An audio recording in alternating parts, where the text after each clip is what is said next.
Hello दोस्तों, स्वागत है आप सभी का फिर से एक नए वीडियो में। तो दोस्तों, आज के इस वीडियो में हम जीके से संबंधित टॉप 25 क्वेश्चन को देखने वाले हैं जो आपके एग्ज़ाम के लिए बहुत ही महत्वपूर्ण होने वाला है। अगर आप किसी भी एग्ज़ाम की तैयारी कर रहे हैं तो आपके लिए आज का जो वीडियो है बहुत ही शानदार होने वाला है। तो बने रहिए इस वीडियो में शुरू से लेकर अंत तक।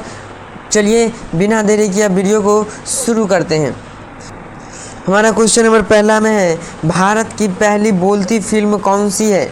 भारत की पहली बोलती फिल्म कौन सी है? याद रखिएगा, सही जवाब इसका क्या हो जाएगा? आपका option number C, Alam Ara. यानी क्वेश्चन नंबर पहला का सही जवाब आपका ऑप्शन नंबर सी हो जाएगा। याद रखिएगा इस क्वेश्चन को। चलिए अब बढ़ते हैं क्वेश्चन नंबर नेक्स्ट दूसरा की तरफ।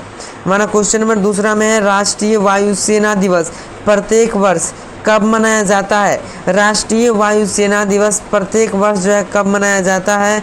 तो याद रखिएगा 8 अक्टूबर को। यानी क्वेश्चन नंबर दूसरा का सही जवाब आपका ऑप्शन नंबर बी हो जाएगा। अगर आप सभी को अगर किसी भी क्वेश्चन का जवाब यदि पहले से मालूम रहता है तो उस क्वेश्चन का जवाब आप सभी को एक बार कमेंट बॉक्स में ज़रूर बता देना है। चलिए अब बढ़ते हैं क्वेश्चन नंबर नेक्स्ट तीसरा की तरफ। हमारा क्वेश्चन नंबर तीसरा में है, भारत में पशुओं का सबसे बड़ा मेला कहाँ लगता है? ऑप्शन ए में उत्तर प्रदेश, ऑप्शन बी में पश्चिम बंगाल, ऑप्शन सी में बिहार और ऑप्शन डी में क्या है? मध्य प्रदेश। तो भारत में पशुओं का सबसे बड़ा मेला कहाँ लगता है? याद रखिएगा बिहार में। बिहार में कहाँ लगता है? सोनपुर मेला में। याद रखिएगा यहाँ से।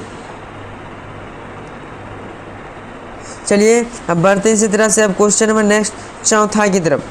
हमारा क्वेश्चन नंबर चौथा में है, वायुमंडल में कार्बन डाइऑक्साइड की मात्रा कितनी है?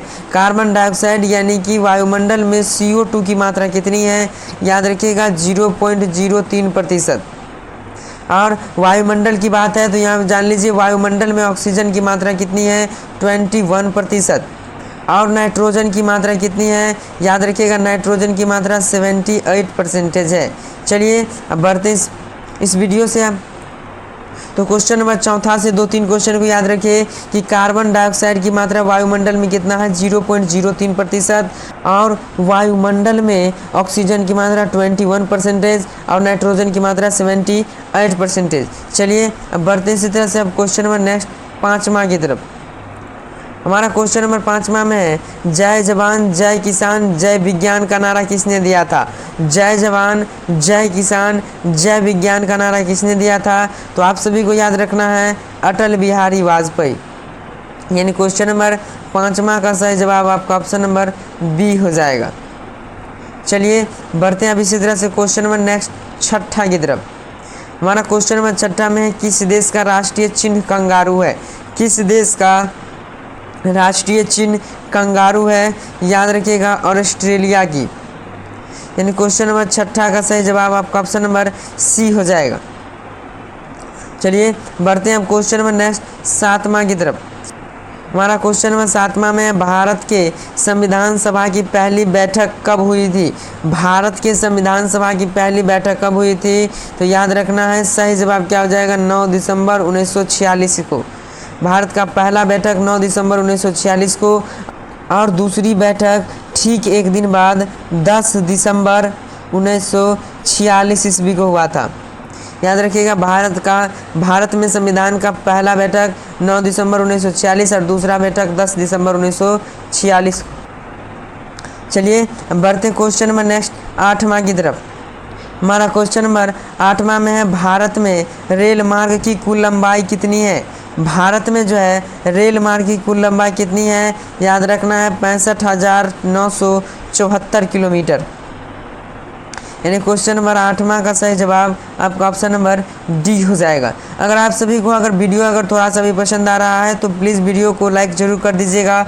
और अगर आप चैनल पर पहली बार आए हैं तो चैनल को भी सब्सक्राइब जरूर कर लीजिएगा, क्योंकि जीके के टॉप रोजाना कुछ सीखने के लिए हमारे चैनल को ज़रूर सब्सक्राइब कीजिए। चलिए अब बढ़ते हैं क्वेश्चन नंबर नेक्स्ट नौवां की तरफ। हमारा क्वेश्चन नंबर 9वां में है, भारत में प्रथम विद्युत रेल किस वर्ष चली थी? भारत में जो है प्रथम इलेक्ट्रिक ट्रेन किस वर्ष चली थी? याद रखिएगा 1925 ईस्वी में। एग्जैक्ट टाइम की बात करें तो 3 फरवरी, याद रखिएगा 3 फरवरी याद रखिएगा 3 फरवरी 1925 को भारत में प्रथम विद्युत रेल चली थी। चलिए अब बढ़ते हैं क्वेश्चन नंबर नेक्स्ट 10वां की तरफ। हमारा क्वेश्चन नंबर 10वां में है, इनमें से कौन सी नदी दक्षिण भारत की गंगा कही जाती है? तो याद रखिएगा सही जवाब क्या हो जाएगा आपका ऑप्शन नंबर बी, गोदावरी नदी को। चलिए अब बढ़ते हैं क्वेश्चन नंबर नेक्स्ट 11वां की तरफ। क्वेश्चन नंबर 11वां में भारत के पहले राष्ट्रपति का नाम क्या है? यानी भारत के प्रथम राष्ट्रपति कौन थे? याद रखना है डॉक्टर राजेंद्र प्रसाद। यानी क्वेश्चन नंबर 11वां का सही जवाब आपका ऑप्शन नंबर ए हो जाएगा। चलिए बढ़ते हैं क्वेश्चन नंबर नेक्स्ट 12वां की तरफ। हमारा क्वेश्चन नंबर 12 में है, वायुमंडलीय दाब मापने का पैमाना है। यानी वायुमंडलीय दाब मापने का पैमाना क्या है? याद रखिएगा बैरोमीटर। यानी क्वेश्चन नंबर 12वां का सही जवाब आपका ऑप्शन नंबर डी हो जाएगा। चलिए अब बढ़ते हैं इसी तरह से क्वेश्चन नंबर नेक्स्ट 13वां की तरफ। हमारा क्वेश्चन नंबर 13 में है, गुरुत्वाकर्षण की खोज किसने की थी? गुरुत्वाकर्षण यानी कि ग्रेविटेशनल फोर्स की खोज किसने की थी? गुरुत्वाकर्षण की खोज किसने की थी? याद रखना है न्यूटन ने। यानी क्वेश्चन नंबर 13 का सही जवाब आपका ऑप्शन नंबर डी हो जाएगा। चलिए बढ़ते हैं क्वेश्चन नंबर नेक्स्ट 14वां की तरफ। हमारा क्वेश्चन नंबर 14 में है, मसालों का बगीचा किस राज्य को कहा जाता है? मसालों का बगीचा किस राज्य को कहा जाता है? याद रखिएगा केरल को। यानी क्वेश्चन नंबर 14 का सही जवाब आपका ऑप्शन नंबर ए हो जाएगा। चलिए अब बढ़ते हैं क्वेश्चन नंबर नेक्स्ट 15वां की तरफ। अगर आप सभी को वीडियो अगर थोड़ा सा भी पसंद आ रहा है तो प्लीज़ अपने दोस्तों के साथ एक बार ज़रूर शेयर कर देंगे। और पूरे टॉप 25 क्वेश्चन में आप कितना का सही जवाब दे पाते हैं एक बार कमेंट बॉक्स में ज़रूर बता दीजिएगा। तो अब हमारा क्वेश्चन नंबर 15 में है, बिहार बंगाल से कब अलग हुआ था? यानी बिहार बंगाल का विभाजन कब हुआ था? याद रखना है 1912 ईस्वी में। यानी क्वेश्चन नंबर 15 का सही जवाब आपका ऑप्शन नंबर ए हो जाएगा। चलिए अब बढ़ते हैं क्वेश्चन नंबर नेक्स्ट 16वां की तरफ। हमारा क्वेश्चन नंबर 16 में, हीराकुंड जल विद्युत परियोजना किस नदी पर है? ऑप्शन ए में है गंडक, ऑप्शन बी में महानदी, ऑप्शन सी में सोनभद्र और ऑप्शन डी में क्या है चंबल। तो हीराकुंड जल विद्युत परियोजना किस नदी पर है? याद रखना है सही जवाब क्या हो जाएगा आपका ऑप्शन नंबर बी, महानदी पर।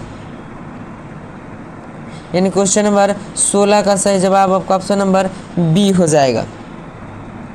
चलिए बढ़ते हैं क्वेश्चन नंबर नेक्स्ट 17वां की तरफ। हमारा क्वेश्चन नंबर 17 है, रेफ्रिजरेटर में कौन सी गैस प्रयुक्त की जाती है? रेफ्रिजरेटर में जिसे आप फ्रीज कहते हैं, रेफ्रिजरेटर मतलब हो गया फ्रीज। फ्रीज में जो है कौन सी गैस प्रयुक्त की जाती है? याद रखिएगा फ्रीऑन। यानी क्वेश्चन नंबर 17 का सही जवाब आपका ऑप्शन नंबर डी हो जाएगा। चलिए बढ़ते हैं इसी तरह से क्वेश्चन नंबर नेक्स्ट 18वां की तरफ। हमारा क्वेश्चन नंबर 18 में है, कपास की खेती के लिए कौन सी मिट्टी उपयुक्त मानी जाती है? और ऑप्शन ए में है काली मृदा यानी काली मिट्टी, ऑप्शन बी में लेटेराइट मृदा, ऑप्शन सी में है एलुवियल मृदा और ऑप्शन डी में मृदा या लाल मिट्टी। तो कपास की खेती के लिए कौन सी मिट्टी उपयुक्त मानी जाती है? काली मिट्टी को। यानी क्वेश्चन नंबर यहाँ से 18वां का सही जवाब आपका ऑप्शन नंबर ए हो जाएगा। चलिए बढ़ते हैं क्वेश्चन नंबर नेक्स्ट 19वां की तरफ। हमारा क्वेश्चन नंबर 19 में है, किस फल में कभी भी कीड़ा नहीं पड़ता है? ऑप्शन ए में है अनार, ऑप्शन बी में नाशपाती, ऑप्शन सी में अनानास और ऑप्शन डी में क्या है केला। तो इसका जवाब आप सभी को कमेंट बॉक्स में बताना है। यानी क्वेश्चन नंबर 19 का सही जवाब क्या हो जाएगा? यानी क्वेश्चन नंबर 19 का सही जवाब क्या होगा आप सभी को कमेंट बॉक्स में एक बार ज़रूर बता देना है। चलिए बढ़ते हैं अब इसी तरह से क्वेश्चन नंबर नेक्स्ट 20वां की तरफ। हमारा क्वेश्चन नंबर 20 में है, कम उम्र में सफ़ेद बाल किस विटामिन के कमी के कारण होता है? कम उम्र में सफ़ेद बाल यानी बाल का पक जाना किस विटामिन की कमी से होता है? याद रखिएगा सही जवाब क्या हो जाएगा आपका option number A, vitamin D की कमी से। यानी क्वेश्चन नंबर 20 का सही जवाब आपका ऑप्शन नंबर ए हो जाएगा। चलिए अब बढ़ते हैं क्वेश्चन नंबर नेक्स्ट 21वां की तरफ। हमारा क्वेश्चन नंबर 21 में है, विश्व में सबसे अधिक किस मोबाइल का उपयोग किया जाता है? यानी विश्व में पूरे वर्ल्ड में सबसे ज़्यादा किस मोबाइल का उपयोग किया जाता है? याद रखिएगा एप्पल कंपनी के मोबाइल को। यानी क्वेश्चन नंबर 21 का सही जवाब आपका ऑप्शन नंबर बी हो जाएगा। चलिए अब बढ़ते हैं इसी तरह से क्वेश्चन नंबर नेक्स्ट 22वां की तरफ। हमारा क्वेश्चन नंबर 22 में है, कोणार्क मंदिर किस राज्य में स्थित है? कोणार्क मंदिर किस राज्य में स्थित है? याद रखना है उड़ीसा में। यानी क्वेश्चन नंबर 22वां का सही जवाब आपका ऑप्शन नंबर ए हो जाएगा। चलिए अब बढ़ते हैं क्वेश्चन नंबर नेक्स्ट 23वां की तरफ। हमारा क्वेश्चन नंबर 23 यानी कि 23 में है, दुनिया का सबसे ठंडा फल कौन सा है? ऑप्शन ए में अनानास, ऑप्शन बी में है बेलपत्र, ऑप्शन सी में है अंगूर और ऑप्शन डी में क्या है? संतरा। तो दुनिया का सबसे ठंडा फल कौन सा है? याद रखिएगा बेलपत्र। बेलपत्र एक फल का नाम है जो सबसे ठंडा फल होता है। यानी क्वेश्चन नंबर यहाँ से 23 का सही जवाब आपका ऑप्शन नंबर बी हो जाएगा। चलिए अब बढ़ते हैं क्वेश्चन नंबर नेक्स्ट 24वां की तरफ। हमारा क्वेश्चन नंबर 24 में है, जामुन खाने से कौन सी बीमारी ठीक होती है? ऑप्शन ए में है कैंसर, ऑप्शन बी में पीलिया, ऑप्शन सी में शुगर, ऑप्शन सी में कब्ज और ऑप्शन डी में क्या है? शुगर। तो जामुन खाने से कौन सी बीमारी ठीक होती है? याद रखिएगा शुगर की बीमारी। यानी क्वेश्चन नंबर 24 का सही जवाब आपका ऑप्शन नंबर डी हो जाएगा। चलिए अब बढ़ते हैं इस वीडियो का सबसे लास्ट क्वेश्चन धमाल मचाते हुए क्वेश्चन नंबर 25वां की तरफ।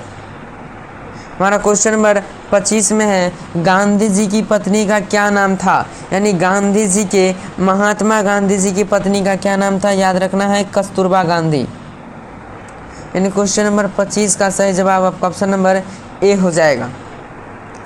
तो बस आज के लिए रखते हैं इतना ही। वीडियो आप सभी को कैसा लगा और इस वीडियो में आप पूरे 25 क्वेश्चन में कितना का सही जवाब दे पाए हैं कमेंट बॉक्स में ज़रूर बता दीजिएगा।